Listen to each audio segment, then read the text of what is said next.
오늘 본문에는 두 아들과 한 아버지가 등장합니다. 우리가 익히 알고 있는 이 본문 속에서 아버지는 비교적 풍족한 재산을 소유한 인자한 아버지의 모습으로 나옵니다. 자녀를 사랑하기 때문에 나중에 전례대로 자신의 재산을 자녀들에게 나누어 줄 계획이고, 자녀들이 풍족하고 강건하고 행복하게 살기를 소망하는 그런 아버지의 모습입니다. 이런 아버지의 마음을 잘 아는 큰아들은 아버지의 유업을 잘 잇고자 아버지의 기대에 맞게 성실하게 아버지 대신 집안일을 열심히 꾸려 나갑니다. 그런데 아들이 하나 더 있습니다. 보통 아들이 둘이면 하나 정도는 부모의 속을 좀 썩입니다.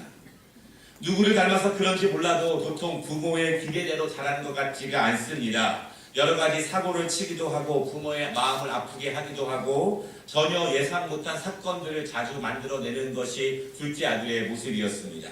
그런데 이 아들이 어느 날 성인이 되어서 아버지에게 말합니다. 아버지, 제가 세상을 좀 더 넓게 경험해 보고 싶습니다. 책으로만 배우는 세상은 너무 답답하고 제게 아무런 감동을 주지 못합니다. 아버지, 저에게 좋은 계획이 있습니다. 큰 꿈이 있습니다. 저를 믿어주시고 저를 후원해 주시면 제가 넓은 세상에 나가서 많은 것을 보고 경험하고 그 계획을 성공해서 우리 가문을, 집안을 더욱더 높이 세우도록 하겠습니다. 이렇게 둘째 아들이 아버지에게 이야기를 합니다. 그리고 둘째 아들이 가족의 품을 떠납니다. 둘째 아들은 가슴에 큰 꿈을 가지고 떠난 것입니다. 계획했던 대로 넓은 세상에 가서 많은 것을 배우고 많은 성공을 이룬 다음에 다시 집으로 돌아오기를 원했습니다. 통장에는 부족한 돈도 있기 때문에 기분 좋게 보람차게 그 여행을 떠나게 되었습니다. 처음에는 계획대로 되는 것 같습니다.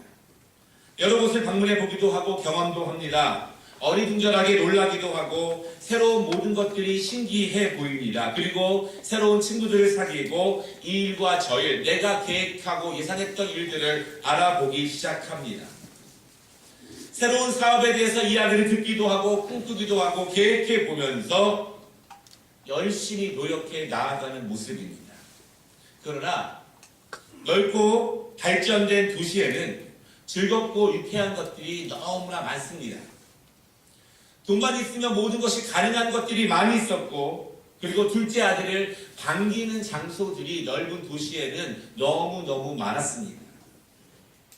또한 세상에서, 넓은 세상에서 삶을 지도해주는 사람 없이, 삶을 보살펴주는 사람 없이, 어느 정도 통제를 해주는 사람 없이 준비 안 된 사람이 혼자 자신의 힘만을 가지고 자신의 꿈을 스스로 통제력을 가지면서 개척해 나가는 것은 쉬운 일이 아닙니다. 우리가 아는 것처럼 돈은 생각보다 빨리 사라졌습니다. 돈이 없어지자 친구도 사라지고, 돈이 없어지자 사람들이 나를 무시하기 시작하고, 돈이 없어지자 내 꿈도 점점 사라지기 시작합니다. 하나 둘씩 가지고 있던 것들도 팔게 되었고 이제는 아무것도 없습니다. 너무 배고팠지만 창피해서 그 도시에는 아는 사람이 너무 많아서 거기서 구걸할 수 없기 때문에 시골로 떠나서 시골에서 직업을 구하는데, 돼지를 키우며 돼지 우리 옆에 창고에서 잠을 잘 수 있는 그러한 직장을 얻었습니다. 돈만 있으면 내 계획과 꿈이 크기 때문에 마음껏 펼칠 수 있다고 믿었고 멋진 모습을 부모님에게 보여주고 싶었지만 내가 무모하고 무능한 것인지 아니면 세상이 너무 악한 것인지는 몰라도 둘째 아들은 급속하게 몰락하게 되었습니다. 그리고 그의 인생 가운데 한 번도 경험해 보지 못한 비참한 추락과 고통을 둘째 아들은 맛보기 시작했습니다. 그럼에도 불구하고 아버지는 이 아들이 떠난 순간부터 기다렸습니다. 아버지는 집을 떠난 이 아들이 아버지의 기대대로 잘 적응하고 잘 배우고 돌아오기를 기다렸습니다. 처음에는 이 아들이 없다는 것이 너무나 어색하고 허전하지만, 아직 어리기만 한 이 아들이 잘 지낼 것이 걱정이 되지만 그래도 기도하는 마음으로 응원하며 이 아들이 강건하게 지낼 것을 바랬습니다. 아는 사람들이 아들이 살고 있는 큰 도시에 간다고 하면 그 사람을 통해서 아들의 소식을 들을 수 있을까 여러 번 문의해 보기도 합니다. 그러나 아무 소식도 없이 오랜 시간이 흘러가자 아버지는 마음의 조바심이 커집니다.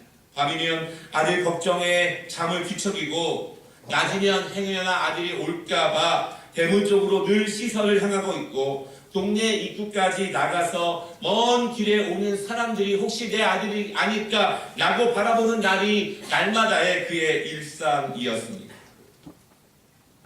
그런 아들이 집으로 돌아왔죠. 아버지는 멀리서 다가오고 있는 그 아들의 모습만 보고도 아들이 그동안 어떠한 고초를 당하고 어떠한 어려움을 겪었을지 충분히 예상이 가능했습니다.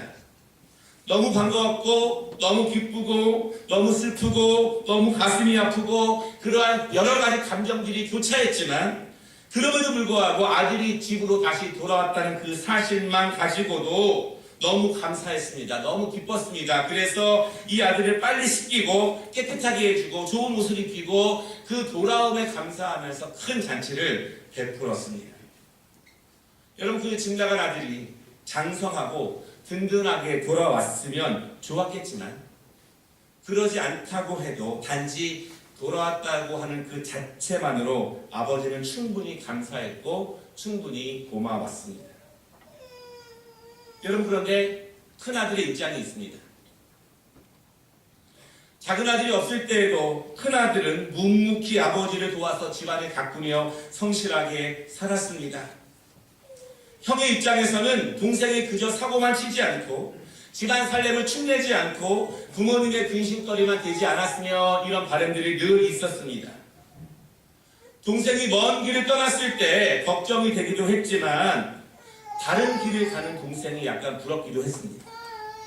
동생에게는 자신과는 다르게 넓은 세상을 경험할 수 있도록 그렇게 돈도 주는 부모님이 원망스럽기도 했지만 자신은 동생처럼 그렇게 용기도 별로 없고 이렇게 부모님을 모시고 가업을 성실하게 일구어 나아가는 것도 훨씬 더 자기에게 잘 맞았기 때문에 묵묵히 자신의 역할을 감당하며 나아가고 있었습니다. 그런데 어느 날 동생이 돌아온 거예요. 하루 종일 열심히 일하고 땀을 흘리고 노곤한 몸이 되어서 집으로 돌아오고 있는데 집 쪽이 분주해지고 시끌시끌한 소리가 들립니다. 어떤 기쁜 일이 있는가 이런 생각을 해보는데 동생이 돌아온 줄은 꿈에도 몰랐습니다. 사실 여러분, 큰아들의 입장에서 동생이 돌아온 것은 반가웠습니다. 그런데 일터에서 땀을 흘리며 먼지를 뒤집어 쓰고 돌아온 나보다 거짓골을 하고 돌아온 동생을 더 반기는 부모님을 보고 순간 서운하고 눈물이 울컥합니다. 너무한다. 내가 이것밖에 안 되나. 그동안 내가 한 고생은 다 무슨 소용인가. 이것이 오늘 말씀에 있는 이야기입니다. 이 본문에는 해석이 필요합니다. 비유이기 때문이죠. 이 본문에 대해서 다양한 해석들이 있는데 먼저는 큰아들은요, 바리새인과 서기관들을 비유로 들곤 합니다. 항상 열심히 있는 사람들이었어요. 항상 말씀을 수호하는 사람들이었습니다. 항상 하나님의 성전을 지키는 사람들이었습니다. 항상 율법을 잘 받들고 하나님의 나라를 든든하게 세워가는 사람들이었지만 하나님과 함께 거한다고 하는 것이, 말씀을 지킨다고 하는 것이 어떤 의미인지는 잘 몰랐던 것 같아요. 그래서 연약한 사람들을 보면 죄인이라고 비판하는 그러한 사람들을 향해서 큰아들이다 이렇게 말하는 그러한 해석들이 많이 있었습니다. 또한 큰아들은요, 이스라엘 사람들을 의미하기도 합니다. 다른 민족과는 구별되게 우리만 유일하게 하나님의 백성들이야, 하나님은 우리만 사랑하셔 하면서 다른 이방 백성들과 연약한 사람들을 멸시하는 이스라엘 백성들이 큰아들의 모습이다 이렇게 말하기도 합니다. 둘째 아들은 전통적으로 죄인들과 이방인들을 의미합니다. 여러분, 이스라엘의 입장에서는요, 이방인들은 받아들이기 힘든 이복 동생 같은 입장입니다. 세상의 즐거움을 다 경험했습니다. 방탕하게 살았습니다. 그리고 뒤늦게 돌아왔는데 막차를 타고 왔는데 그런데 그들에게 부모의 사랑이 독차지가 됩니다. 큰 아들의 입장에서는 이 둘째 아들은 정말 미운 이복 동생 같은 그러한 존재가 바로 둘째 아들의 그러한 모습입니다. 이 비유에 대해서 현대적인 해석이 또 있습니다. 둘째 아들은요, 교회 나온 지 얼마 안 된 신자들을 표현하기도 합니다.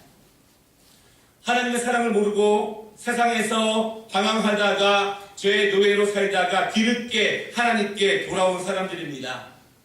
모든 것이 낯설고 잘 몰라서 실수 연발하기도 하고 어처구니 없는 결과를 잘 만들어내기도 합니다. 금방 실증을 내기도 하고 금방 포기하기도 합니다. 한다라고 하면서 안 하기도 하고 해도 잘 못하는 사람들이 많이 있습니다. 큰아들은 교회에서 오랫동안 신앙생활 하신 분들을 의미하기도 합니다. 교회를 든든히 지켜왔습니다. 교회에 시험이 있어서 많은 사람이 떠나고 교회에 재정적인 어려움이 있을 때에도 자신의 헌신을 통해서 교회를 든든히 지키며 왔습니다. 하나님의 말씀에 순종하면서 하나님의 기대대로 살고자 노력해온 사람들이 있습니다. 그런데 그런 분들이 보기에 둘째 아들 같은 성도들은 항상 문제입니다. 큰아들 같은 사람만 교회에 있다면 이 교회가 더욱더 강건할 터인데 둘째 아들 같은 사람들이 교회에 많이 있다 보니까 교회가 자꾸 지체되고 문제도 많이 생기는 것 같습니다. 그런데 둘째 아들 같은 성도들이 어느 날 갑자기 찾아왔을 때 그들이 아버지의 사랑을 독차지하는 것처럼 보입니다. 아버지는 온통 그들에게만 시간을 많이 투자하고 관심을 줍니다. 좋은 자리로 안내하고 많은 것을 먹이고자 노력을 합니다. 그들이 하는 일이 전문적이지도 않고 뭘 할 줄 몰라서 왔다 갔다만 하는 방황한 사람들이기 때문에 정말 교회에 꼭 필요한가 그런 생각을 해보게 됩니다. 둘째 아들과 첫째 아들에 대한 이러한 다양한 해석들이 있습니다. 여러분, 둘째 아들과 큰 아들의 이야기에 대해서 말씀을 나눌 때 혹시 다른 사람의 이야기라고 그렇게 생각이 되십니까? 혹시 둘째 아들과 첫째 아들의 모습 속에서 혹시 내 자신의 그러한 모습이 보이지는 않습니까? 혹시 나는 둘째 아들처럼 아버지의 기대에 어긋나서 부모님이 나에게 주신 풍성한 유산들을 전승하기보다는 가족의 화합과 연합을 위해서 그리고 이 믿음의 공동체의 평화를 위해서 사용하기보다는 자기만의 열망과 도전을 위해서만 사용하는 지극히 이기적이고 연합되지 못한 그러한 영적 품성을 가지고 있는 둘째 아들 같은 사람이 혹시 내 모습 속에 없는가? 혹시 내 모습 속에 둘째 아들, 뚜렷한 목적과 원대한 비전과 꿈이 있다고 말을 하지만 다른 사람들에게 내 꿈을 주장하지만 그것을 실질적으로 이룰 수 있는 능력도 없고 지혜도 없고 내 꿈을 말하는 것처럼 스스로 자신을 통제하지도 못하고 절제하지도 못하고 발전시키지도 못하면서 꿈만 꾸지 그 꿈을 전혀 이룰 수 없는 연약한 사람, 그러한 둘째 아들의 모습이 나에게 있기는 않은가. 그래서 도리어 나의 꿈을 지원해주고 응원해주는 사람들을 날마다 실망만 시켜주는 그 둘째 아들의 모습이 혹시 내 안에 없는가, 그런 말씀입니다. 둘째 아들은 원대한 꿈과 계획이 있었습니다. 그리고 부모님의 전폭적인 지원을 받았습니다. 이제 그 꿈, 그가 말한 꿈, 그가 꾼 꿈, 그것을 이루는 것은 그의 몫이. 노력하고 분투하고 공부하고 노력하면서 그가 주장하고 외치고 말했던 그 꿈을 이루는 것은 그의 몫입니다. 그러나 그 둘째 아들의 마지막 걸음이 어땠습니까? 혹시 저와 여러분 가운데 이 둘째 아들에 대한 말씀을 들으면서 내내 불편할 수 있습니다. 왜냐하면 그 둘째 아들의 모습을 통해서 내가 보이기 때문입니다. 둘째 아들의 모습을 통해서 나의 연약함이 보이고 나의 부족함이 보이고 그 둘째 아들의 모습을 통해서 믿음의 공동체 안에 믿음의 가정 안에 있는 연약한 나의 모습이 둘째 아들의 모습을 통해서 보이기 때문에 내 가슴이 아픕니다. 오늘 둘째 아들은 그저 성경에 나와 있는 사람의 모습이 아니라 사실 어찌 보면 나의 모습을 그대로 드러내고 있는 것이 둘째 아들의 모습이 아닌가 그런 생각을 해보게 됩니다. 여러분, 그렇다면 큰 아들은 어떨까요? 안타깝지만 첫째 아들의 모습 속에서도 내 안에 있는 그 모습을 발견하게 됩니다. 아버지의 기대대로 성장하기 위해서 많은 노력과 특별히 인내를 해나갑니다. 아버지의 기대가 아니더라도 한 명의 성인으로서, 한 명의 인격체로서 자기 자신에게 성실하기를 날마다 다짐해 나아갑니다. 자기에게 주어진 책임과 소명을 깨달으면서 자기에게 주어진 그 인생의 길을, 무거운 길이지만 묵묵히 감당해 나아갑니다. 여러분, 이 큰아들과 같은 삶을 살기 위해서는요, 자신의 소명에 대한 분명한 깨달음과 확신이 필요합니다. 왜냐하면 자기 자신에게 주어진 높지도 않지만 낮지도 않은 그러한 평범한 꿈에 대한, 보통 사람의 꿈에 대한 다른 인정이 필요합니다. 그리고 그 길이 평범하고 드러나지 않고 인내해야 되고 무거운 짐을 지고 가야 되는 그 짐이, 그 자리가, 그 수명이 하늘이 나에게 주신 소명이라는 사실을 깨닫고 성실하게 책임을 다하면서 묵묵히 가는 그러한 마음이 필요합니다. 때로는 큰 꿈을 가지고 그 꿈을 이루어 나가는 사람들의 모습을 보면 내 안에 자존감의 상처가 있습니다. 왜냐하면 나는 저렇지 못하기 때문이지. 그러나 자신의 희생을 통해서 가족이 행복할 수 있다면 거기에 만족하는 사람입니다. 그러나 나의 헌신을 통해서 믿음의 공동체가 행복해 나아갈 수 있다면 그런 마음으로 묵묵하게 자신에게 주어진 사명과 책임을 견뎌 나아가는 사람이 큰아들 같은 그런 사람입니다. 여러분, 그런데요, 이렇게 인격적으로 완벽해 보이는, 인격적으로 성숙해 보이는 큰아들에게도 그의 내면에서 꿈틀거리고 감춰져 있지만 그 내면에서 외면으로 나오기 위해서 움츠리고 있다가 결정적인 순간에 폭발하는 그 큰아들의 죄성을 우리가 숨길 수가 없습니다. 나는 참고 인내했습니다. 나는 내 꿈을 포기하고 성실하게 나에게 주어진 삶의 무게와 내게 주어진 소명을 나는 감당해 나아갔습니다. 하지만 나와는 전혀 다른 삶의 방식으로 성실하지 않은 저들, 부족한 저들, 자신의 책임을 다하지 않는 저 사람들, 그러면서 자신의 꿈만 펼치는 사람들, 그 사람들을 볼 때마다 내 마음의 분노가, 화가 조금씩 치밀어 오르는 거예요. 더군다나 그들은 말하지만, 멋진 말을 하지만 그렇게 살지 못합니다. 높은 계획을 말하지만 한 번도 그것을 이루어내지도 못합니다. 그리고 그것을 책임지지도 못합니다. 도리어 그들 때문에 공동체, 가정에 큰 공백과 큰 어려움이 생기기도 합니다.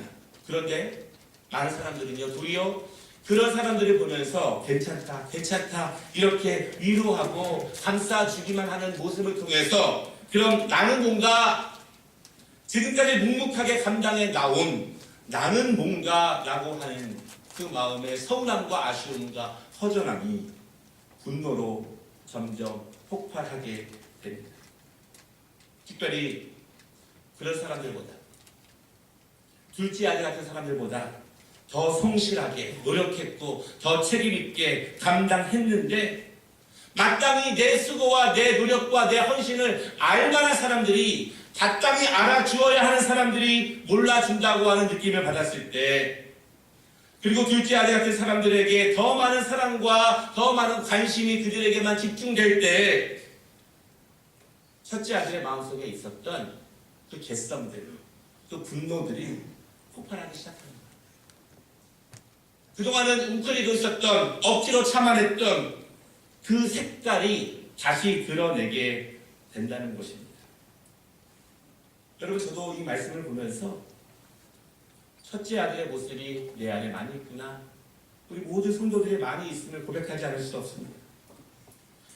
맡겨진 삶의 무게와 사명을 책임있게 묵묵히 감당해 나아가지만 첫째 아들이 느꼈던 그 분노의 감정들, 서운함과 아쉬움들, 나의 수고와 노력은 알아주지 않고 둘째 아들 같은 사람에게만 도리어 위로하고 축복하고 은혜를 주려고 하는 모습들, 그것을 싫어하고 서운해하고 그 안에 분노를 분출하는 이 모습 가운데 첫째 아들 같은 우리의 모습을 우리가 고백할 수밖에 없습니다.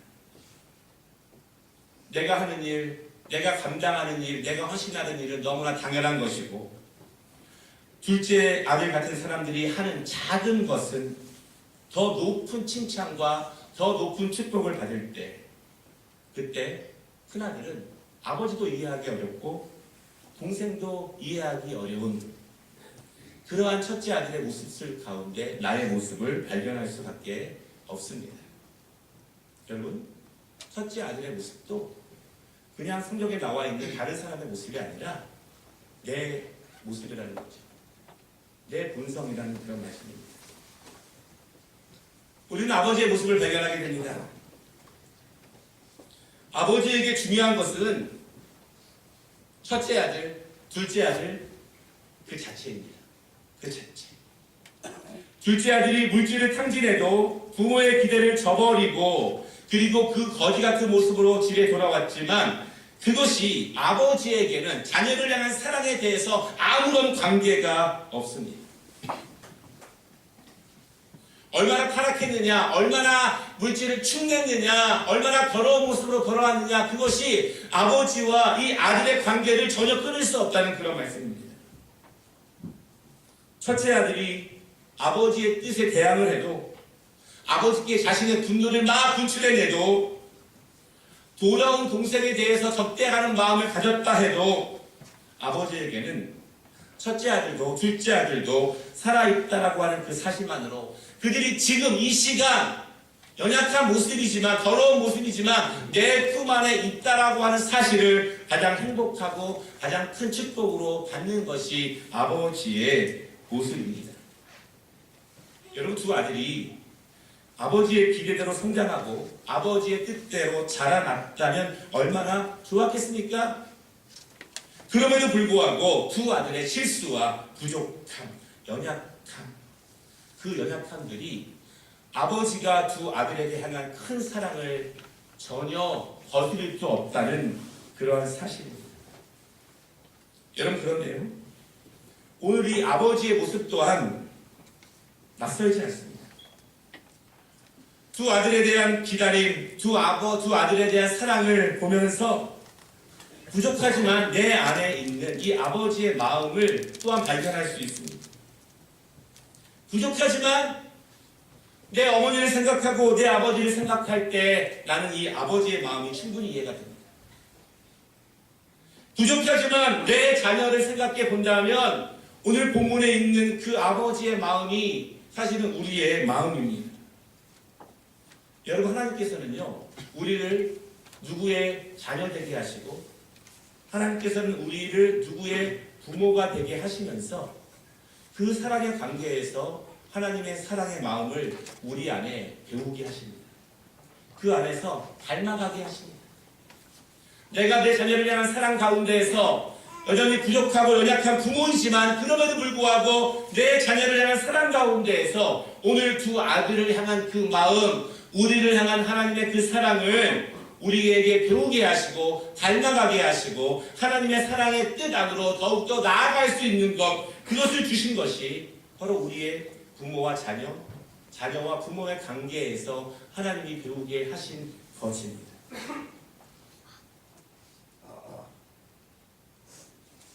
사실 오늘 본문이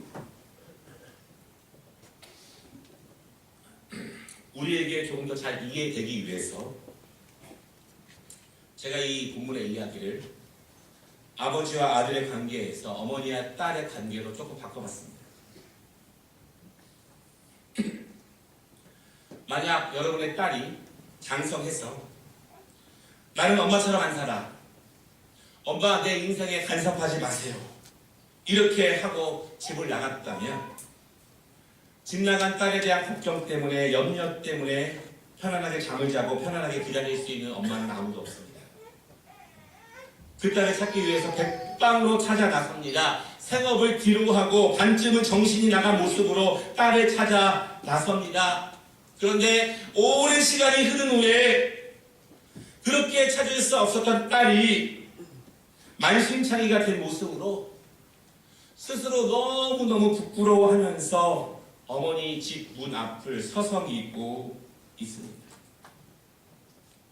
세상에 나가보아도 누구 하나 의지할 사람도 없고 세상 사람들은 자신을 이용만 했지 누구도 진심으로 도와주지도 않고 마음을 함께 나눌 친구도 없고 더 중요한 것은 내 뜻대로 내 계획대로 내 생각대로 되지 않는 것들이 너무나 많은 이 세상 가운데 만신창이가 되어서 어머니 집으로 돌아옵니다. 다시 만난 딸과 어머니 아무런 말이 필요하지 않습니다.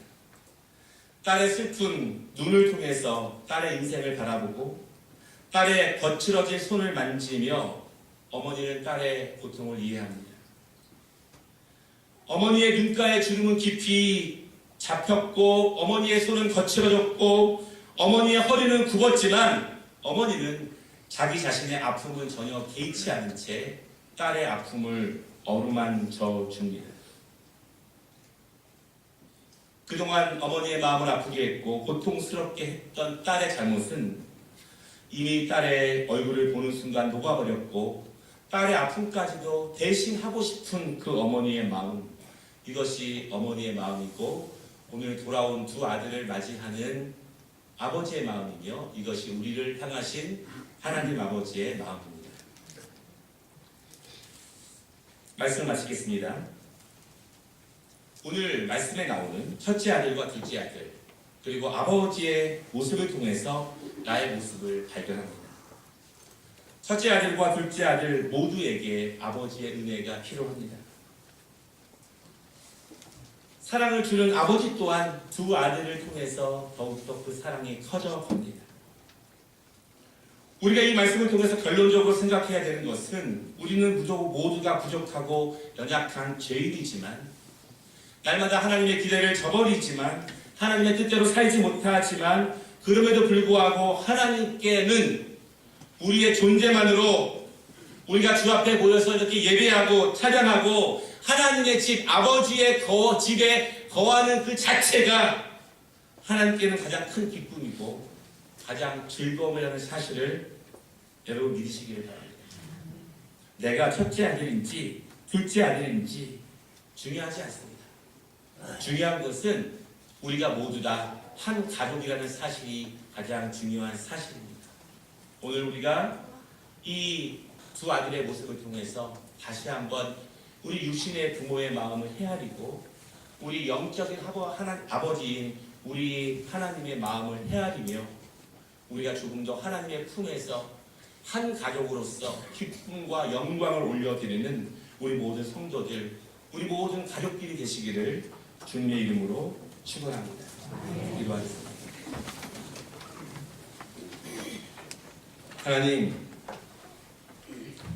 하나님의 사랑은 너무너무 크십니다.